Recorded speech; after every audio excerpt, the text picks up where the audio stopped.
do? What else does it do? What is this space, Jason, that democracy offers? To talk about ideas. To talk about ideas. To what? Talk about certain ideas openly. To talk about ideas openly. To communicate. It offers freedom of speech. Freedom to organize. It offers the possibility of freedom to demonstrate. That's not possible under a dictatorship. Democracy unchains class struggle because it gives space, resources, capacities for workers and others to organize themselves and struggle for their interests. Alex. The question is, what does Lenin Marx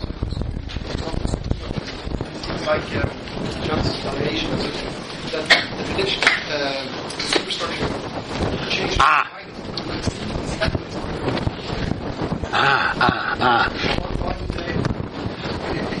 You mean here? This is the consciousness, remember? Superstructure, right? Where is that here in Lenin? Don't worry, you've forgotten it. Oh, that's sad. But anyway, that's the beautiful picture of the preface to the Contributions Critique of Political Economy. Pages 4 to 5 in Marx. Don't worry about it. Here, look, what Marx says there is indeed that there is politics, ideology, philosophy, that is a terrain of struggle that creates all sorts of imaginations of what are the elements of society. And that is like the parliament here. It's the same function. So look, what's going on here is very interesting. Is that Lenin is saying two things, contradictory things. He's saying on the one hand that parliamentary democracy is the best shell for capitalism because it hides the thousand threads. On the other hand, he's saying it unchains class struggle because it creates the capacity for the working class to organize. How can parliamentary democracy be simultaneously the best shell for capitalism and the best form of government for workers if indeed there is an irreconcilable conflict between the two? He has not thematized this question. He has not examined this question. We've collected these quotes from different places. What do you think is the answer here? How do you resolve this contradiction? You know, it's really interesting because it probably is the case that capitalist democracy is two-sided. The moon has two sides. The film last night. Do you remember? Taft-Hartley Act. That was 1947, I think. It was a Labour Act. You know, in 1947, just after the Second World War, there were a lot of labour struggles in this country. And basically, the ruling class decided that they have to be contained. So they revised the labour legislation of the New Deal, the Wagner Act of 1935, and introduced the Taft-Hartley Act, which constrained the capacity of workers to organise, to strike, and to have pickets. We saw that in the film. Salt of the Earth. Remember what happened. What did happen? Do you remember what happened in the film? The workers went on strike. They formed picket lines. The male workers. What happened then? There was a court injunction. Very good, Neil. They had a court injunction. Taft-Hartley provided the possibility of a court injunction against picketing workers. The details were not made clear in the film, and I'm not sure what they were. There are all sorts of conditions for strike action to take place, not least is that there must be 6 months notice given to the employers. But anyway, I don't know exactly the details of the court injunction. Doesn't matter. The point is there was a court injunction. That meant, in a sense, the law was on the side of whom? Capitalists. And so what? So those male workers couldn't picket. But then there were these brilliant women. Not only brilliant, but had the capacity to recognize what? A loophole in the injunction. And what did they do? Basically, it said that employees are not allowed to picket, but non-employees are allowed to picket. So the women picketed. And very successfully so too. So they used the law. So the law, in a sense, did what? It protected them. It allowed them and gave them the space to organize struggle. So the law is Janus face. On the one hand, it is a vehicle of oppression. On the other hand, it provided the terrain for struggle. That is what capitalist democracy does. It's two-sided. Now, the question, of course, is which is the most important side? And that is crucial for any person with Lenin's interest. Is this capitalist democracy first and foremost the best shell for capitalism, or is it first and foremost the vehicle through which class struggle is going to be intensified? What do you think it is in this country?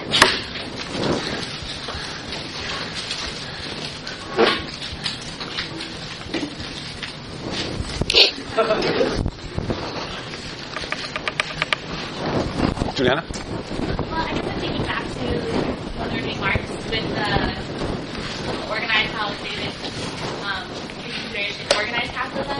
And so, like, in this country, I would say, as of now, it's been the best shell for capitalism because have the state has responded to crises by reorganizing the capitalism and not necessarily looking towards socialism. So I guess my question for Lenin, and maybe this is the anarchist challenge, is that, I mean, are these working class struggles that are being allowed by democratic system, struggles that are still contained within the cycle of going through organized capitalism and disorganized Well, that's the question, isn't it? I mean, the question is, are these struggles, and what do we see? I'm asking you a concrete empirical question. You say basically, yeah, in this country, it seems to be the case that capitalist democracy is the best shell for capitalism. We are enthralled and absorbed in this election. Completely. All of us. Me, not accepted. It's totally absorbing. Totally absorbing. And it does matter who wins. Let us not deny this. It will matter who wins. It will have different effects. But that mattering will not affect, Lenin would say, the reproduction of capitalist relations. But it will matter. There could be, if we're having a debate about the implications of their different tax policies, I'm sure it'll be redistributive, not spreading the wealth, who knows. But anyway, redistributing. There will be a redistributive process downward rather than upward if Obama wins, for example. But it's not going to threaten capital. In fact, it will reproduce capitalism all the more securely, Lenin would say. Yeah.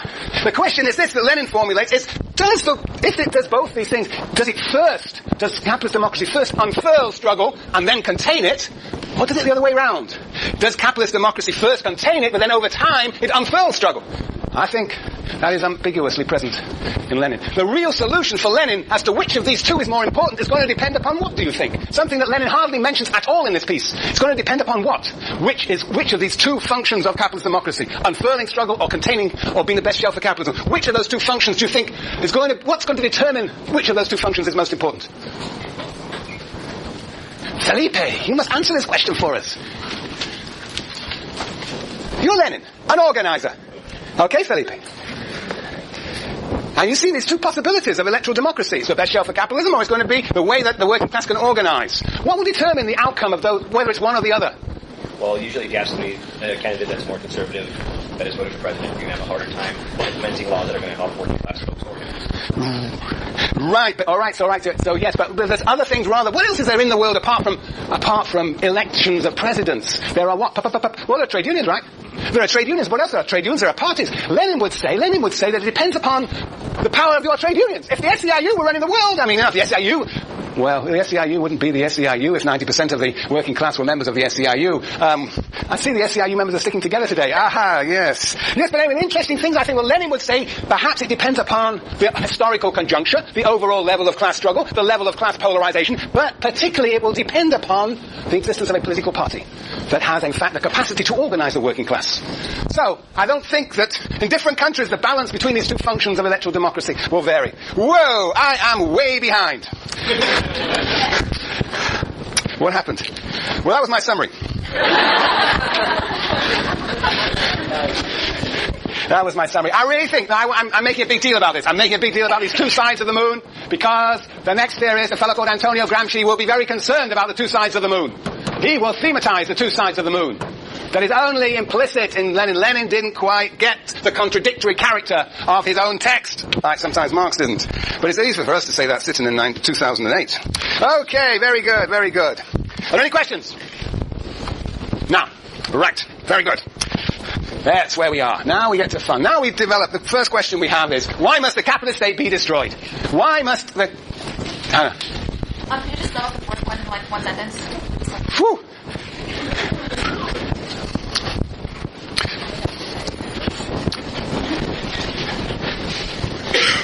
In Lenin, you may take this down. In Lenin, capitalist democracy has two sides. On the one side, that's the colon.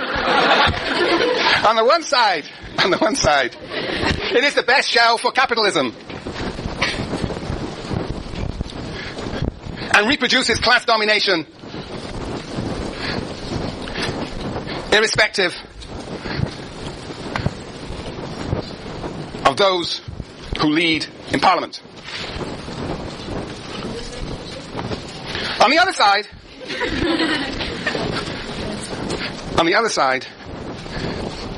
the state is also, according to Lenin, the best shell. Is also, according to Lenin, the best form of government.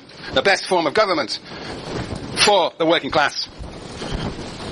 The best form of government for the working class. Because it unchains, makes possible, intensifies class struggle. No, intensifies, alright, class struggle. That's the summary. Intensifies class struggle. The question then is, which of these two sides will prevail?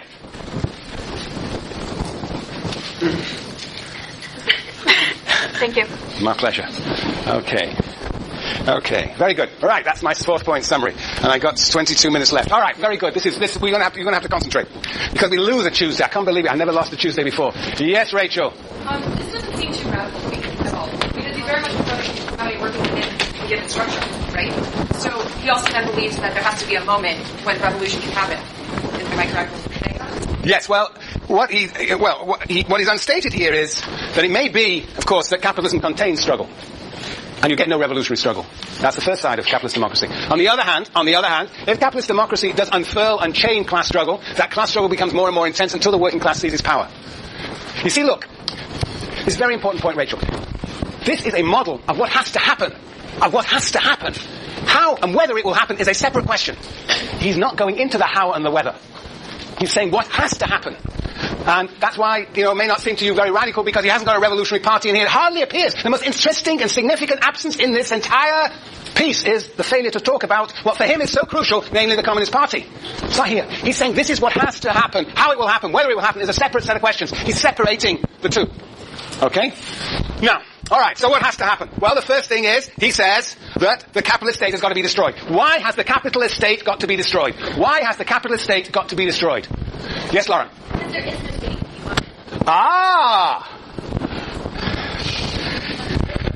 That is a very interesting answer. It certainly is the case that there is no state in communism. But why, if one wants to move out of capitalism, does one have to destroy the state? If one just forget about where one's going, but if one just wants to extricate oneself from capitalism, why does one have to destroy the state? Because the state keeps or has been ties to the capitalist class. BB! Because the state has so many ties to the capitalist class. Because the capitalist class uses the state to reproduce capitalism. The capitalist class in New Mexico uses the local gendarmerie, the local sheriff to maintain domination over the working class. So, this thing has got to be destroyed because this is the vehicle for class domination.